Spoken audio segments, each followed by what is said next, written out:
नमस्कार मित्रांनो. तर स्वागत आहे तुमचं एका नवीन चार्ट स्टोरीमध्ये. चला बघूयात आज आपण बँक निफ्टीमध्ये कसं ट्रेड केलं. तर कालच्या व्हिडिओमध्ये आपण डिस्कस केलं होतं, की आज बँक निफ्टी व्होलटाईल असू शकतं. व्होलटाईल म्हणजे काय? की बँक निफ्टी दोन्ही साईडला मूव्ह देऊ शकतं. मग आपण प्लॅन असं केलं होतं, की जर फर्स्ट हाल्फमध्ये अप मूव्ह आली, तर आपण सेकंड हाल्फमध्ये सेलिंग करणार आणि जर फर्स्ट हाल्फमध्ये सेलिंग आली, तर सेकंड हाल्फमध्ये आपण बायिंग करणार. अशी आपली प्लॅन होता. पण आज झालं काय? फर्स्ट हाल्फमध्ये बायिंग तर आली आणि नंतर सेलिंग पण आली. पण आपण मार्केट बघायला चालू केलं अराउंड या रिजनला. मग इथे देखील माझा विचार असाच होता, की एका साईडला बँक निफ्टी ट्रेड करणार नाही आणि माईट बी थोडेफार रिट्रेसमेंट येऊ शकते.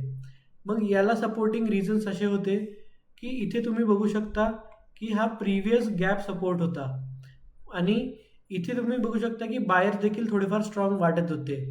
मग मी असं प्लॅन केलं, की इकडे कुठेतरी जर बँक निफ्टीने सपोर्ट घेतला, तर मी इथे लाँग करेल आणि माझं टार्गेट राहील थोडंसं एकदम अराउंड 100 पॉइंटचं या लेव्हलपर्यंत आणि या रिट्रेसमेंटमध्ये आपलं टार्गेट हिट होऊन जाईल.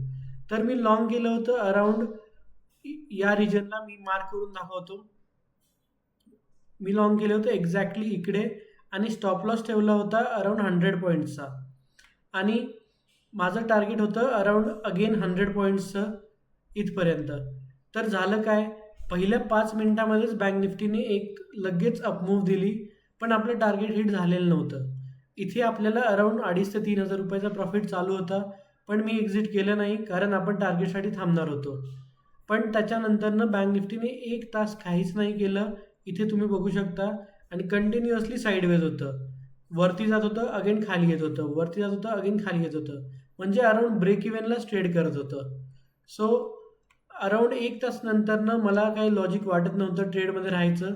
सो मी माझा स्टॉप लॉस एकदम ॲग्रेसिव्हली ट्रेल केला आणि ते इमिडिएटली हिट झाला या कॅन्डलमध्ये आणि आज आपण बुक केलं आहे अराउंड ₹1125 प्रॉफिट. ही आहे माझी ऑर्डर बुक. तुम्ही बघू शकता मी लाँग केलं होतं 149ला आणि एक्झिट केलं आहे 258ला, जे की आहे एक्झॅक्टली इकडे. तर जर आजचा व्हिडिओ तुम्हाला आवडला असेल, काही नवीन शिकायला मिळालं असेल, तर लाईक करा, चॅनलला सबस्क्राईब करा आणि तोपर्यंत ट्रेड करत राहा, रिस्क मॅनेज करत राहा. भेटूयात पुढच्या व्हिडिओमध्ये.